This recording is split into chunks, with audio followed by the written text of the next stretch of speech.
Good evening, I'm Andrew Chang. Adrienne is on assignment. Tonight, an everyday kitchen staple with links to human rights concerns. CBC News Marketplace investigates.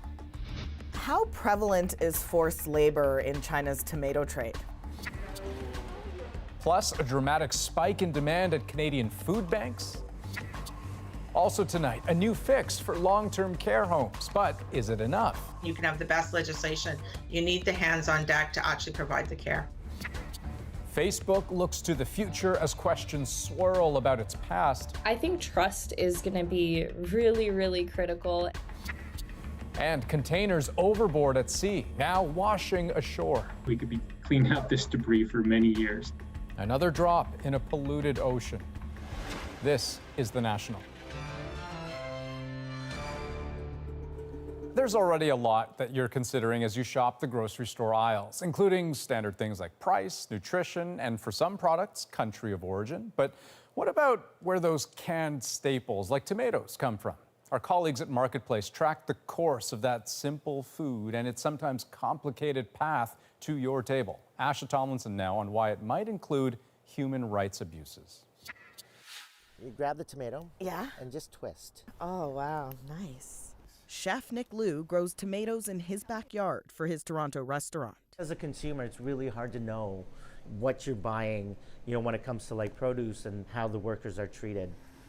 Marketplace has discovered some major tomato products found in Canadian supermarkets are linked to forced labor in China. These state media reports show thousands of Uyghur Muslims and other ethnic groups are working in the tomato region of Xinjiang. Experts say they're working against their will, and those who refuse to work could be sent to internment camps. How prevalent is forced labor in China's tomato trade? The prevalence is indeed industry-wide. The risk of forced labor is endemic and systemic. There are thousands and thousands of shipments. We spent months tracking international shipping records. Product of India, Nestle. And major brands, including Nestle and Del Monte, have purchased Xinjiang tomatoes for their international factories. That's much more shocking than anything I would have guessed. Then there's Loblaw's popular brand President's Choice. Their Italian supplier, Ladoria, used Xinjiang tomatoes, but they say not for Loblaw. Whole Foods 365 tomato paste comes from an Italian supplier too, Petty. They've also done business in Xinjiang. I think supermarkets have the biggest responsibility out of them all, right? I mean, they are putting products on their shelves. Del Monte confirms to us they use Xinjiang tomatoes, but say there's no worker exploitation with their products. Nestle says they follow government regulations. Now, Loblaw's supplier Ladoria tells us they'll stop buying Xinjiang tomatoes in light of our investigation. And Whole Foods says their paste is 100% Italian. Still, they've pulled this product from their stores as a precaution. They're all gone. And they've cut ties with Petty. Asha Tomlinson, CBC News, Toronto. And you can tune in tomorrow night for the full results of Marketplace's investigation. That's at 8 p.m., 8:30 in Newfoundland on CBC Television and GEM. Well, a new report says Canadian food banks are seeing the biggest increase in demand since the 2008 financial crisis. It's happening everywhere, but more than a quarter of those food banks in large cities have seen their use more than double. The top reason people point to, the price of food. And as Katie Nicholson shows us, demand is only expected to climb. One of the hardest parts of losing her cashier job was having to go to a food bank.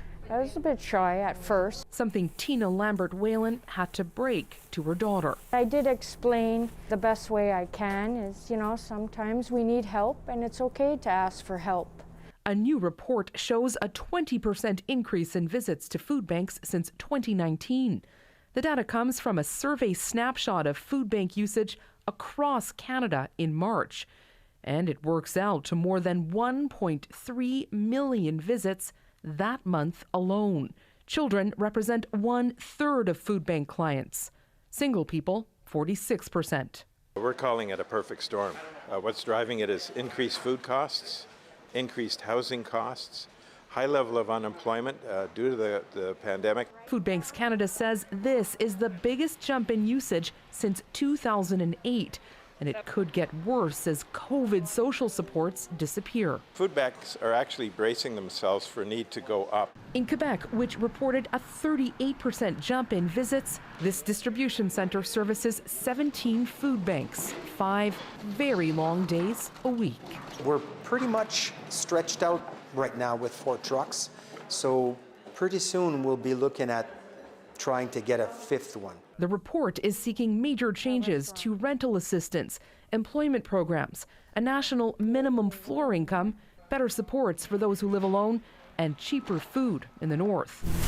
But until there's meaningful change, Tina Lambert-Whalen will be here, where she now works to help others just like her. My daughter was always excited to look in the bags. Ready to meet the growing wave of need with a smile and a bag of food. Katie Nicholson, CBC News, Toronto. Well, a huge effort is underway in BC to track more than 100 containers that fell off a massive cargo ship last week. Several of them have already washed ashore and even split open, spilling their contents. Lindsay Duncombe takes us through it.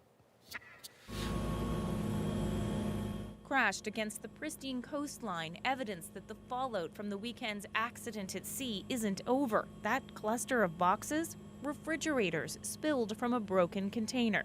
People walking along the beach took pictures of the appliances and a mess of other debris. Games, rubber boots, backpacks, and baby oil. The local member of parliament has been getting calls all day. So we want to make sure that we identify where all of that debris is and we get things happening so that it gets cleaned up. It's very concerning for our region. 4 containers were found on the northwest coast of Vancouver Island, as far as Cape Scott, hundreds of kilometers north of the ship they fell from. That ship remains off the coast of Victoria as officials investigate. On Saturday, in the middle of high seas and whipping winds, a fire started on board, including 2 containers with hazardous material used in mining. Initially, the Coast Guard said 40 containers were lost, but in the end, that number was revised to 109. But images like this worry scientists. Shoreline ecosystems are often much more vulnerable than those that are out in the open ocean because chemical contaminants can end up concentrated, and because we're in places where we see life that really doesn't exist anywhere else on the planet. There's concern, too, from First Nations in the area. This just is unacceptable. They should be, in their due diligence, have contacts for every single Nuu-chah-nulth nation. The company that owns the ship has hired a contractor for cleanup, but groups that clean up the shore annually expect they will be the ones to collect debris. So there is container debris that ends up on our coast quite regularly. And so it's spilled like this, like 109 containers. We could be cleaning up this debris for many years. Anyone coming in contact with the containers or their contents is advised not to touch it and to call the Coast Guard. Lindsay Duncombe, CBC News, Vancouver. Well, Justin Trudeau arrived in Europe today, the Prime Minister's first trip abroad since the election. First stop for Trudeau is the Netherlands, where he'll give a speech to Parliament and meet with the Dutch Prime Minister to talk trade, human rights, and climate change. After that, he'll head to Rome for the G20 summit. Then it's on to Scotland for the much-anticipated COP26 climate change conference. And with that summit only days away, climate activists are hoping to put maximum pressure on world leaders. But as Chris Brown explains, even conference organizers are setting low expectations. With the moment of reckoning at hand, climate activists are ramping up their now daily dire warnings that the world is going up in flames. Set afire, they claim, by timid promises by the likes of the host of the conference, the UK's Boris Johnson. So with COP starting in 4 days now, it's absolutely important that we do as much as we can to make sure they understand the urgency. This will be the 26th time world leaders have gathered to try to agree on how to stop human activity from warming the planet. But a prominent voice is acknowledging crucial disagreements remain. Is all the world fully aligned with what science says we must do to avoid the worst consequences of the climate crisis? In 2 words, not yet. India and Australia, for example, have balked on phasing out using coal. And China, the world's biggest polluter, has put forward an underwhelming plan to cut its emissions. It is, of course, correct, Mr. Speaker, that COP26 is both unbelievably important for our planet, but also very difficult, and it's in the balance. Ditching fossil fuels is happening, but too slowly, and hitting the crucial target of limiting global warming to 1.5 degrees above pre-industrial levels appears remote. So the lead organizer of COP26 is suggesting a win would just be getting close. We want to be able to say with credibility coming out of Glasgow that we have kept 1.5 within reach, 1.5 alive. Still, there may be some surprises, especially once national delegations gather and feel the pressure to deliver, says Alex Scott, who advises the UK government on climate issues. The real eureka moment that we're chasing is for a consensus agreement on acting faster in the 2020s. And what? Right now. Right now, exactly. Right now, before 2030. That could mean agreement on issues such as green energy or preserving natural spaces. Not the essential deals needed, but maybe still enough to claim COP26 as a success. Chris Brown, CBC News, London. British Columbia's Premier John Horgan will be undergoing a biopsy surgery tomorrow on a growth in his throat. It's the extraordinary efforts of our public health care system that gives me complete confidence that all will be well for me. But out of an abundance of caution, I've signed an order to appoint Minister Mike Farnworth as Deputy Premier in the event that I need him to assist me with my duties. Horgan says he's been in and out of the hospital over the past few weeks after noticing a lump in his neck. Tests then confirmed a benign growth. Horgan has previously been diagnosed with bladder cancer in 2008, but was declared cancer-free after surgery and treatment. Well, the pandemic devastated long-term care homes across Canada. Today, the Ontario government responded with new legislation. Now, David Common and his team exposed how that same government weakened the inspection process before COVID-19 hit. Tonight, he looks at the new bill and why advocates say it falls well short. Nearly 4,000 residents have died of COVID in Ontario care homes, and an inquiry slammed the province for failures during the pandemic and before it as well. Now, less than a year before an election, the Ford government says it's taking corrective action. I rise today to introduce the Providing More Care. The legislation will increase direct care to residents to an average of 4 hours a day by 2025, hire more provincial inspectors, and increase fines for homes that break the rules. Groups representing Ontario's mostly for-profit homes welcomed the changes. Advocates, though, see it differently. It's basically the same legislation as we had before. Jane Meadis says the biggest challenge facing the sector is a lack of staff, high turnover, and relatively low pay. You can't do anything else in the legislation unless you have the right amount of care for the people. You can train, you can have the best legislation. You need the hands on deck to actually provide the care. Homes have failed before and been caught by inspectors but faced no consequence. A CBC News investigation found that in the 4 years leading up to the pandemic, 85% of homes broke serious rules repeatedly. Virtually none was ever penalized, not before COVID, not during. Where are the charges for all the homes over the last year and a half that very clearly failed to protect their residents? Where are those charges? The new inspectors won't be able to charge homes criminally either. Only some will even have investigative skills.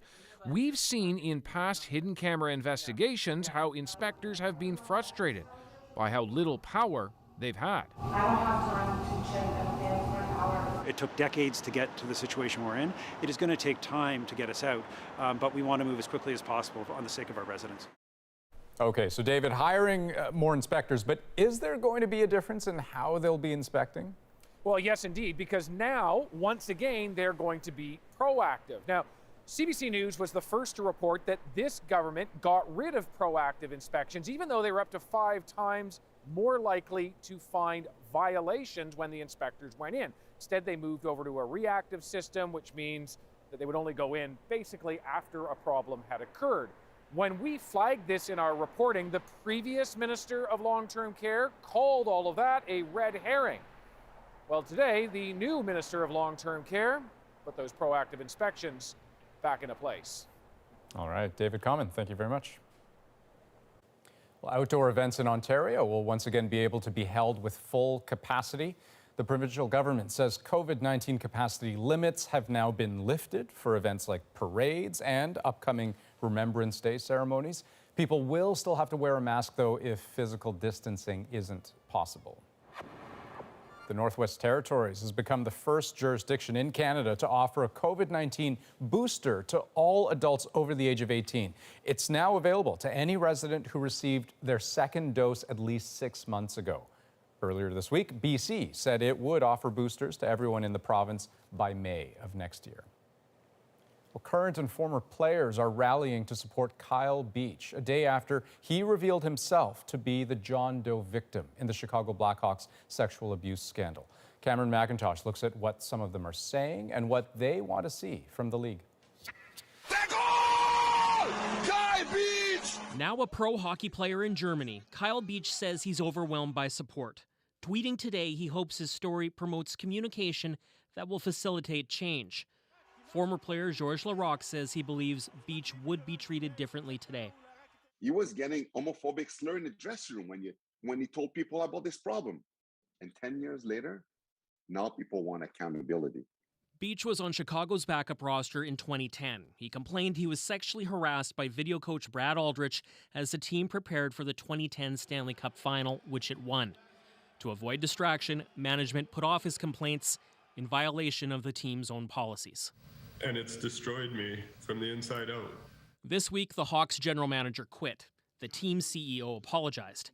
The NHL is questioning former coach Joel Quenneville, now with Florida, and former assistant GM Kevin Cheveldayoff, now with Winnipeg, about what they knew and when.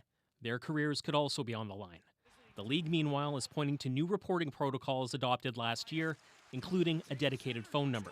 We have a 1-800 number. Well, there's lots of 1-800 numbers out. 23 years ago, Sheldon Kennedy brought the issue of abuse in hockey to light. Problem was, and remains, he says, willingness to listen.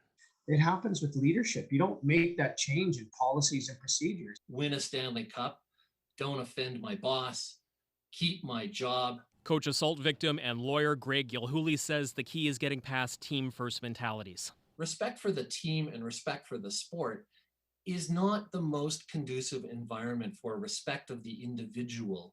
Laraque says the NHL is changing along with society. We're in a different era today. If that's so, this may not be the NHL's last scandal, but many hope it's the last to stay quiet. Cameron McIntosh, CBC News, Winnipeg. An update tonight on former fashion mogul and accused sexual predator Peter Nygard. CBC News has learned he's been transferred from Winnipeg to Toronto to face more charges. Those involve 6 counts of sexual assault and 3 of forcible confinement. The incidents are alleged to have occurred between 1987 and 2006. Nygard also faces multiple sex trafficking charges in the United States. Police in Winnipeg have arrested a man that they say appears linked to a string of violent crimes. This is just the tip of the iceberg. It's not often that we have 3 massive events that are related, so there's a lot to piece together here at this time. So the most recent attack, a stabbing at this Winnipeg hospital on Wednesday that left a worker in critical condition. A man in his 30s who also worked there was arrested. Police believe he is also connected with 2 homicides. Authorities in Quebec say 2 workers were killed at a pulp and paper mill about 2 hours east of Montreal. Police say they were buried under the debris of a 20-story scaffold that collapsed Tuesday morning. Well, to the U.S. now, where a judge has sentenced a former Canadian Army reservist to 9 years in prison. Patrick Matthews, a member of a neo-Nazi group, was arrested by the FBI last year in connection with a plan to start a civil war. Karen Pauls has that story. The time for violent revolution is now. Patrick Matthews recorded this video as he made plans to trigger a violent race war in the United States. Derail some trains, kill some people, and poison some water supplies. Matthews is a former Manitoba reservist with explosives training. He was exposed in 2019 by the Winnipeg Free Press as a recruiter for the neo-Nazi group The Base. After RCMP searched his home, Matthews fled to the U.S. and joined other members of the base at paramilitary training camp. They discussed the opportunity to start a civil war at a gun rally in Virginia in January 2020. But infiltrated by an undercover FBI agent, they were arrested just days before. These men sought to divide our community based on hate and through acts of violence and terror. Today's sentences, though, make clear that their hateful efforts failed. This expert says the case sends an important message. The fact that there was an informant involved and the fact that these arrests were successful, the convictions were successful, is a win in that sense. At the same time, it also illustrates just how large this threat is. But Matthew's defense lawyer says he'll likely appeal, while his mother maintains her son is innocent. He made poor decisions based on his age and feeling vulnerable, and he lost his support system. Patrick Matthews told the judge he made a mistake in falling in with the wrong people. The judge told him he was lucky to be apprehended when he was, because if he'd followed through on all that talk, the sentence would have been much higher. Karen Pauls, CBC News, Greenbelt, Maryland. Well, Facebook has announced a major rebrand, and with it, a new name. I am proud to announce that starting today, our company is now Meta. Will this move bring young people back to its platform, or is it just a sci-fi dream? Plus, Conservative leader Aaron O'Toole says his caucus will follow vaccine mandates, but his actions tell a different story. We'll hear from Rosie and the Ad Issue panel. And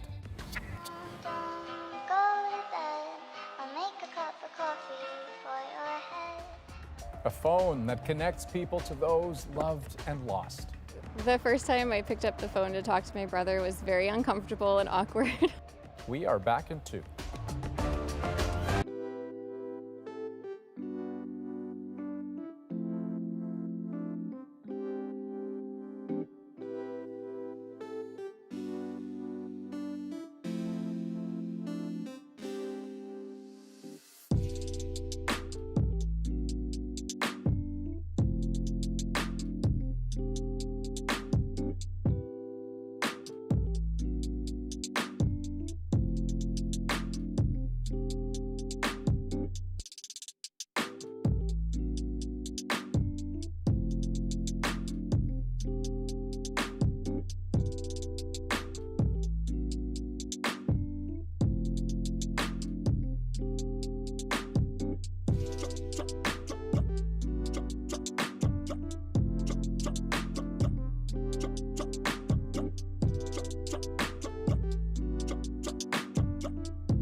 Welcome back.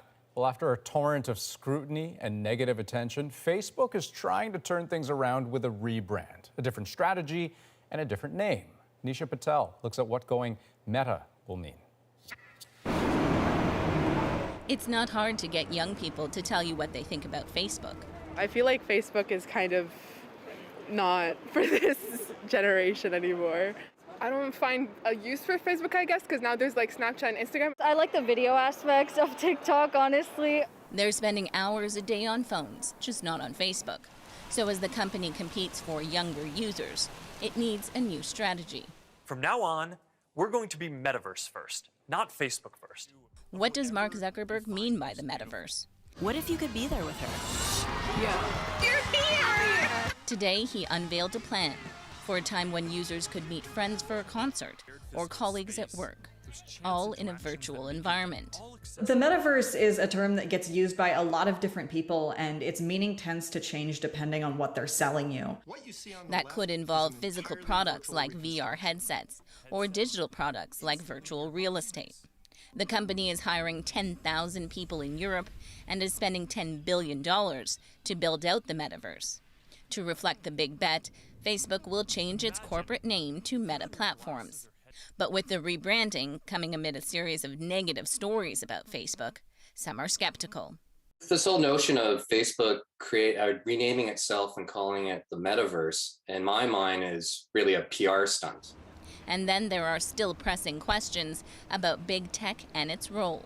I think trust is going to be really, really critical. And the thing is also raising awareness so that people understand how and why they should trust you. Are you coming? Yeah. Despite a new name and a new strategy, will Meta's claims to real change end up being just another virtual idea? Nisha Patel, CBC News, Toronto. Well, the wordsmiths at Merriam-Webster have added 455 new words and definitions to the dictionary.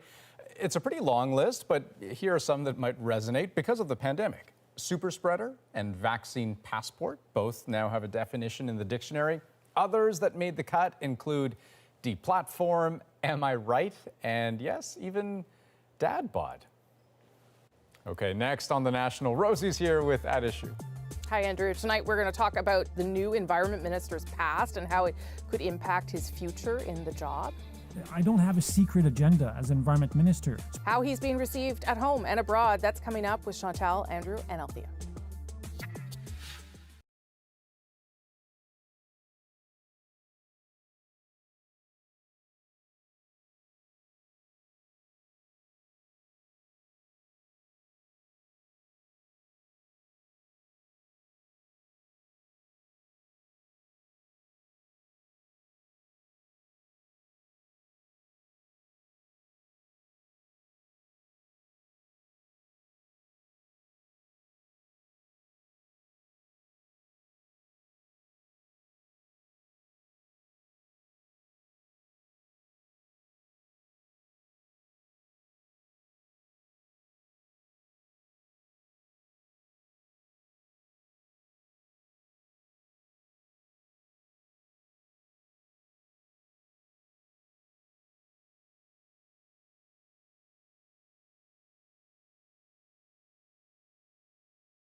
Canada's new environment minister isn't getting a warm welcome everywhere in the country. His own personal background and track record on these issues suggests somebody who is more of an absolutist than a pragmatist. Stephen Guilbeault is facing questions about his activist past and the message his appointment sends. I don't have a secret agenda as environment minister. So I'm willing to sit down and work with anyone in the country who wants to fight, to work with us to fight against climate change. That work will start on the world stage with the UN's Climate Change Conference kicking off next week. So how will the minister be received abroad, and what does his reception at home tell us about the way forward? It's Thursday, and I'm here with At Issue for the second time this week. Chantal Hébert, Andrew Coyne, and Althea Raj. Good to see everybody. Althea, I'll start with you today. So let's start with some of the questions that the minister has faced since his appointment earlier this week, saying in that clip, "I've got no secret agenda." And now having to travel to COP26 to Glasgow and sort of make the case that Canada is taking climate change seriously.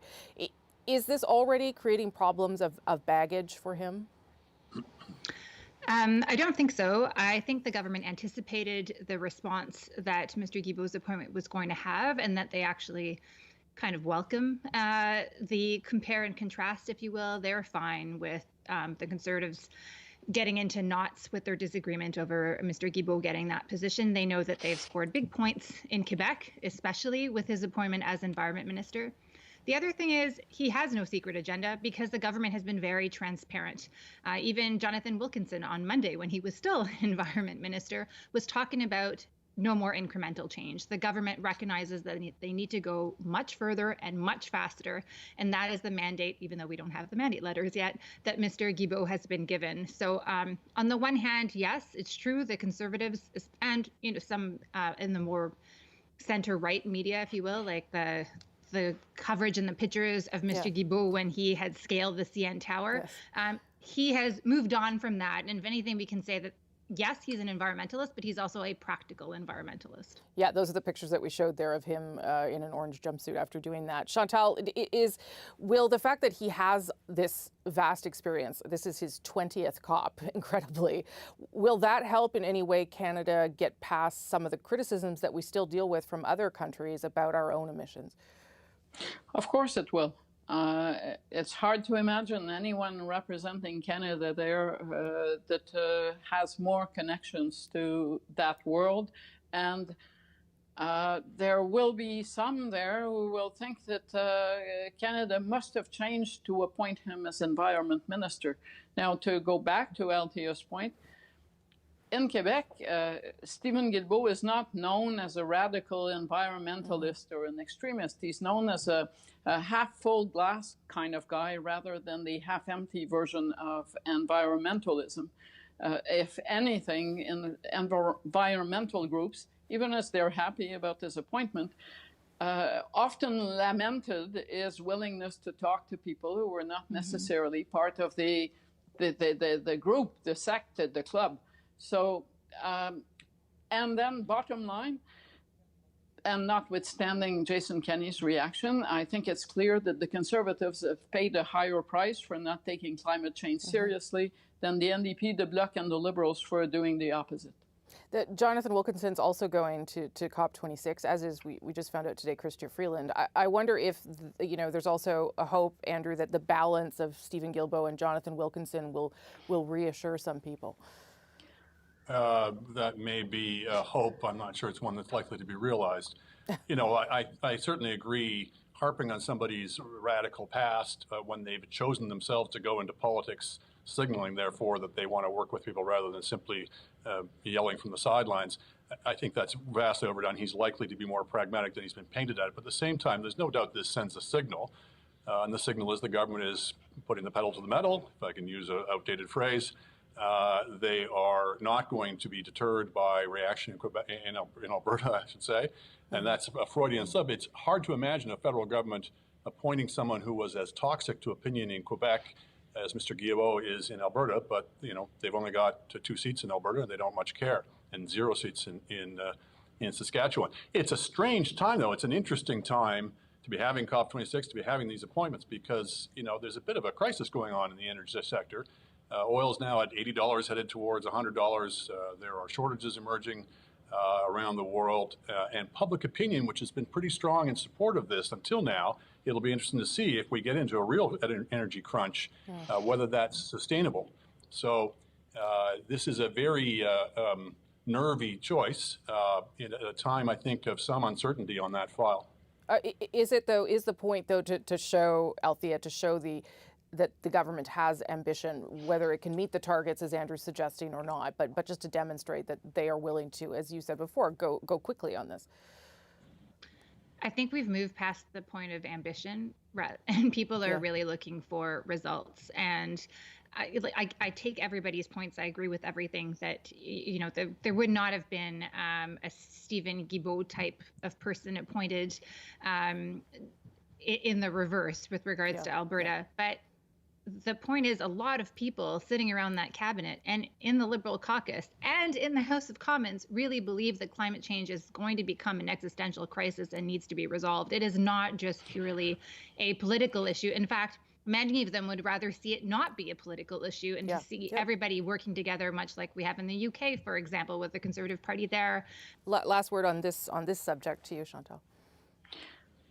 I happen to think that the combination of the former environment minister, who pushed rather aggressively on this file, with Stephen Guilbeault, so natural resources not being used this time as kind of a gatekeeper to keep environment in check, is probably a more potent message than the appointment of Stephen Guilbeault. And I think if you read the tea leaves, to go back to politics for just a second, it probably helps that Jason Kenney has now become so discredited in his own province. Okay, Andrew, I'll give you 20 seconds just to weigh in on that too. Well, yes, to take up that point, the balanced path that the Liberals were taking until now is a little less balanced. They've tilted pretty decidedly in one direction. I think that will help them in the eternal Liberal project of trying to tamp down NDP opposition. This will make it harder for the NDP to say, "Oh, you built a pipeline," when you've got basically they're giving both barrels on this. Okay, we're going to take a quick break, but we're going to have another round of At Issue after this. We're going to talk about what the return of Parliament is going to look like for Conservative MPs. All of our members in the House of Commons will be vaccinated. So where this leaves the unvaccinated members and how the party deals with this issue, that's coming up.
The caucus agreed to respect and abide by new rules which require parliamentarians attending the House of Commons and Senate to be vaccinated. At the earliest opportunity, a question of privilege will be raised in the House of Commons to challenge the improper conduct and precedent set by the Board of Internal Economy. So with less than a month to go now, Erin O'Toole is promising that his MPs will respect and challenge the mandatory vaccination policy for the House of Commons. What message is the party sending? Chantal, Andrew, Althea back for another round of At Issue. Andrew, I'll start with you on this one. Was this sort of the best and only compromise Erin O'Toole could get to with his party on this? Well, yeah, I mean, he's got a section of his party that frankly is out to lunch on this subject. That is not persuaded by a pretty overwhelming scientific consensus. Sounds like a familiar term when it comes to the pandemic. And he's been made to look, I think, very foolish needlessly, because ultimately the decision is going to be made, and ultimately everyone's going to have to abide by the vaccine mandate. But in the process, he's taken, I think, at least 3 positions in the last week. He was going to abide by the mandate, then he was going to challenge it, and now he's going to both abide by it and challenge it. Which, as silly as that sounds, is probably the position he should have landed on at the beginning, which is, yes, there's a legitimate issue about who should decide the rule. It should not be the Board of Internal Economy, but the rule is the right one, and the rule is the rule that's going to be decided by the whole House of Commons. And of course, as you may have suggested off the top, he's also left open this question of, well, anybody who attends the House of Commons is going to have to be vaccinated. It leaves open the question of, are some of them going to stay home? Which, given the Tory position, which is that we're not going to, we don't favor allowing hybrid sittings anymore, leaves open the possibility that some of them will just be basically goofing off.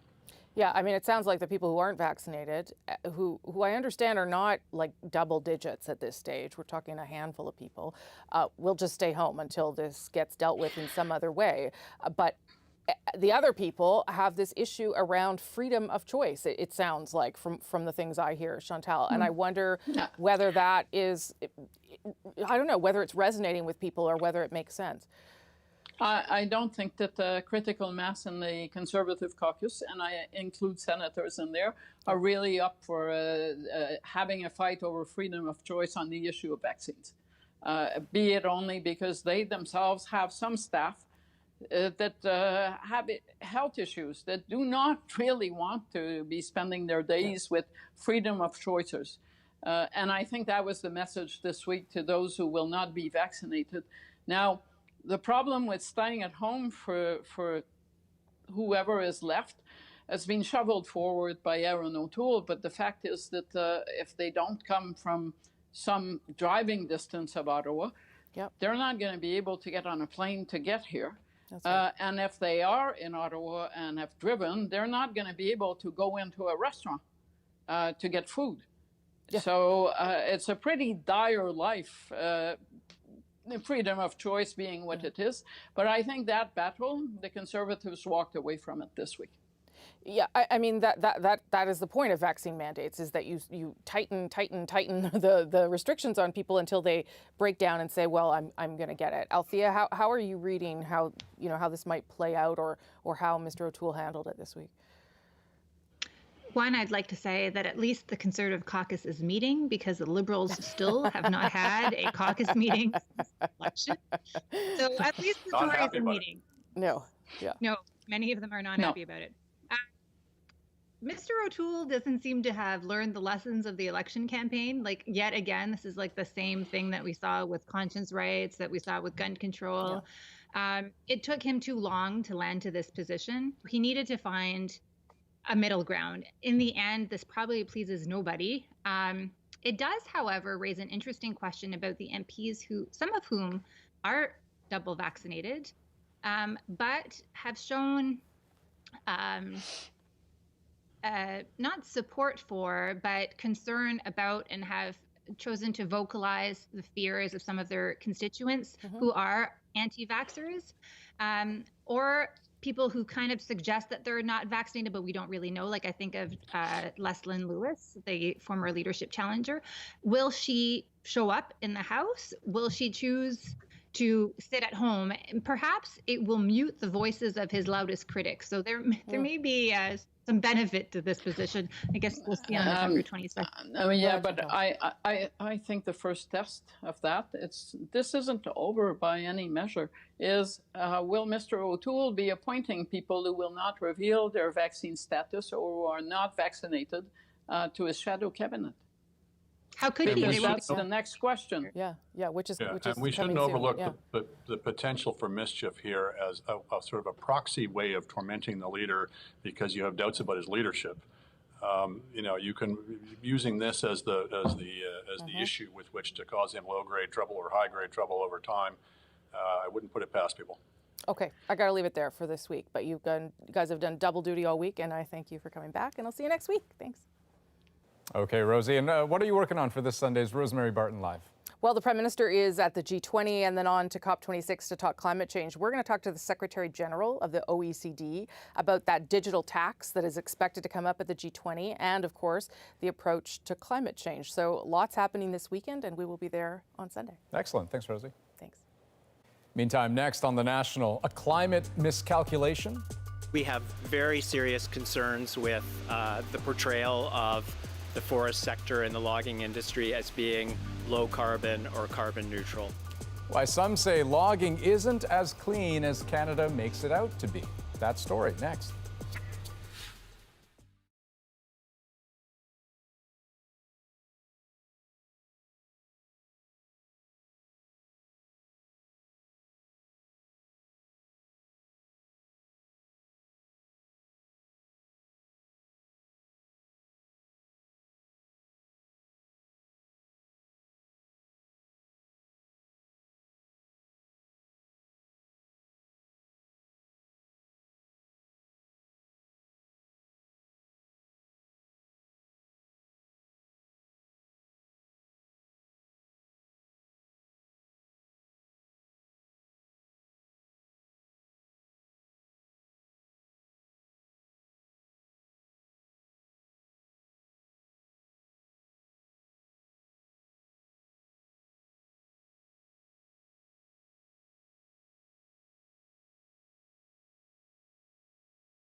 I'm Angela Starrett in for Jamie Poisson. Tomorrow on CBC's daily news podcast, Front Burner.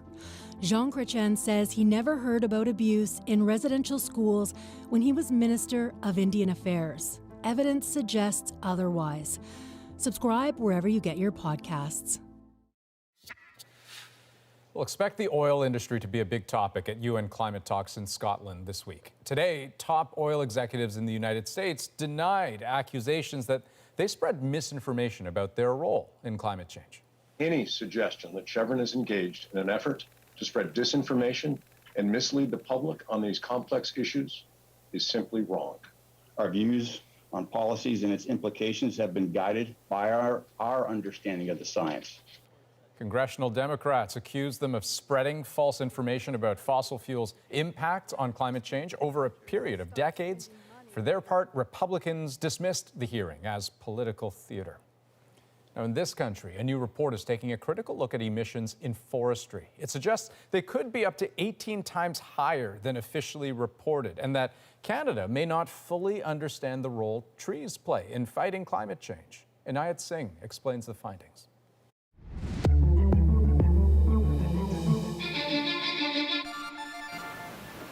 Michael Polanyi says Canada is downplaying the impact of the forest industry on climate change. We have very serious concerns with the portrayal of the forest sector and the logging industry as being low carbon or carbon neutral. He's co-authored a report by a group of environmental organizations highlighting problems with how Canada calculates the carbon emissions from its forest industry. Canada, like other countries, only has to report net emissions from activity in managed forests. But the report says Canada's definition of managed forests is too broad. It includes areas with old-growth trees where there is no logging, and Canada is using the amount of carbon sucked in by those trees to offset the carbon released by the industry. We think there's a 80 megaton understatement by the government right now of the emissions from the forestry sector. That's equal to nearly 10% of Canada's total reported emissions. The forestry industry argues all international rules are being followed. Just from someone who's been observing the evolution of IPCC reporting, the Canadian model around forest carbon is well regarded as one of the best, if not the best model globally.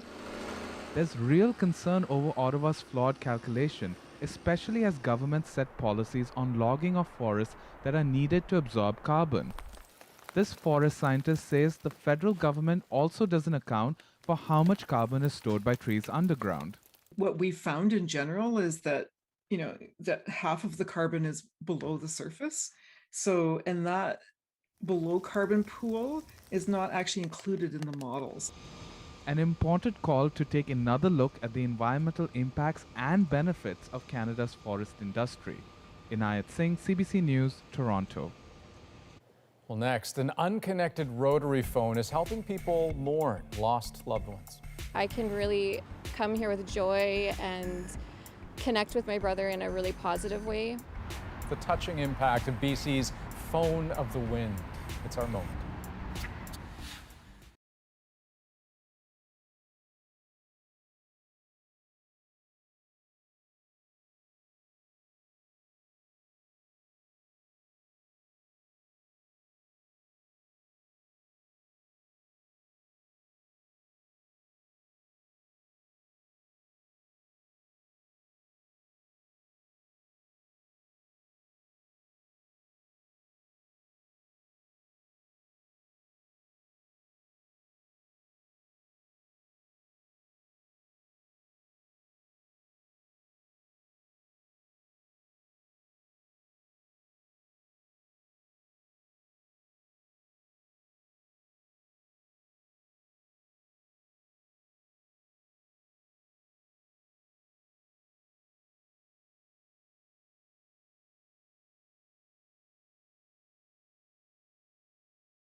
What's going on? You can catch an all-new episode of Strays. Sounds fun. I love it. Let's do it. I want all the deets. Only on CBC and CBC Gem. Oh, that's good. Extremely. People say I have a punchable face. Like a bag to a boxer.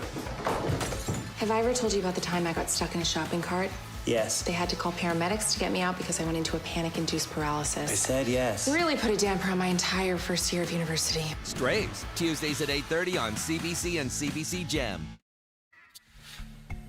This telephone doesn't work. There's no voice on the other end. But boy, has it been helpful for some people in British Columbia, giving them an outlet for their grief. Every week, Brooke Robichaud visits with her 3 children to, in a way, speak to her brother, Henry, who passed away in 2020.